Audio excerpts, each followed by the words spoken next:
Hey guys, this is my 2004 Honda Civic. I think it's LX model. But basically, a couple of days ago, I ran a code. Had an engine check light on. I went to AutoZone, and they came up with saying that the Upstream O2 sensor needs to be replaced.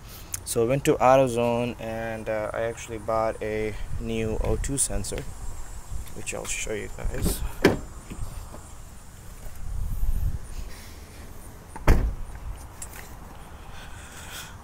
So this was the Neo 2 sensor right here that I bought. It goes with the OEM specs for Honda, and it's under a 1-year warranty. So costed about like $160 some. So what I did is I took the old O2 sensor off, which you can see is right here. So this is the old O2 sensor. Now, one of the good things about the O4s is that they actually gave you a little space here in the heat shield to take the O2 sensor out. So I don't actually have to take these bolts out. And there's actually some bolts on the corner here on the side for the heat shield. So what I did is I basically went ahead and now the connector. Now actually I didn't really purchase an a O2 sensor wrench. So what I did is I actually just used the 7/8 wrench here that I have.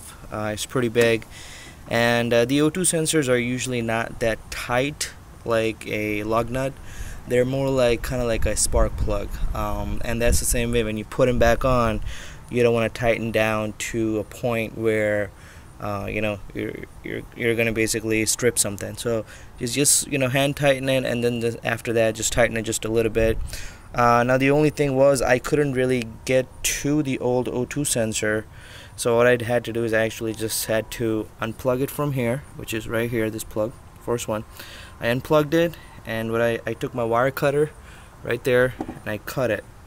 So then that way I basically could slide this part of the wrench inside like this, and that's what I did, and basically give it a real little push this way, and then it basically just came off. And then I put the new one in and tighten it, and then so this part right here, the one that I cut off, is actually supposed to be clamped down to like a little metal plate or something, but the problem was, since this is a 2004 model, this thing actually got rusted to a point where it kind of became one with the plastic, so you couldn't really take it off, so to speak. So what I went ahead and I did is I basically just broke it off. So as you can see, the metal piece is still in there, right there. It doesn't matter. So broke it off just to secure it, just for my peaceful mind here. I went ahead and put the zip ties here, and I put the zip tie there, so there's no play when you're driving around or anything. But other than that, once you do that, you still have to reset the light, and that's what I'm doing here. So I went ahead and disconnected the negative battery panel here. I'm gonna reconnect it now. Okay, it's reconnected, and then just a second, let me tighten this down real quick.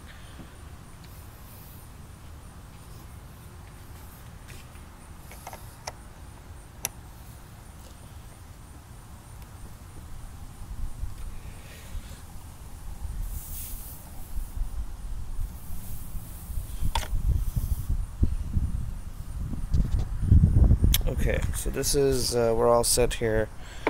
We're gonna go turn the key and let's see if the light still comes on. I don't think it should, because I think we just fixed it. So let's take a look here.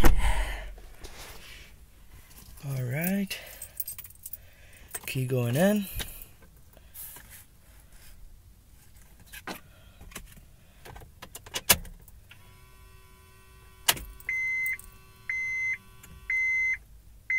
That was weird.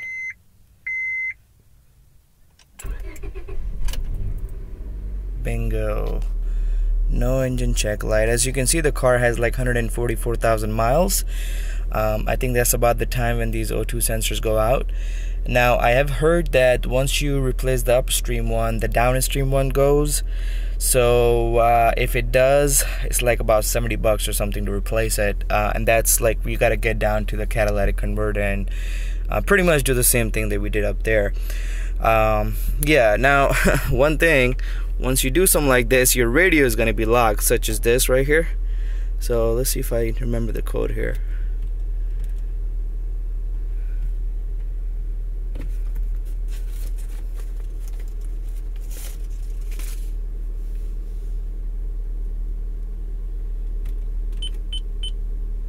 I probably didn't remember.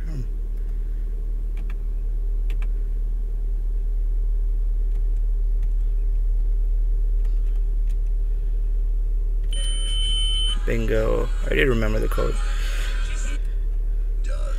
Okay, so for this code, now if you don't know what the code is for your Honda, it's simple as just calling your dealer. Whenever you call the dealer, just, you know, make sure that you're actually, you know, when you call the dealer, just make sure that you're actually in the vehicle, because they're gonna want you to press these 1 and 6 and hold it down, and then it'll display a 8-digit number. So you want to get that number and give it to the dealer, and then they'll give you the code for your stereo. So that's about it, guys. You know, it was a pretty simple fix. If you go to a mechanic to do this, probably like $300 and $350 are gonna charge you to do this, which I don't really see a point of. It's literally one bolt that comes out and the new one goes in. So if you have any questions, let me know. I'll be more than happy to answer them.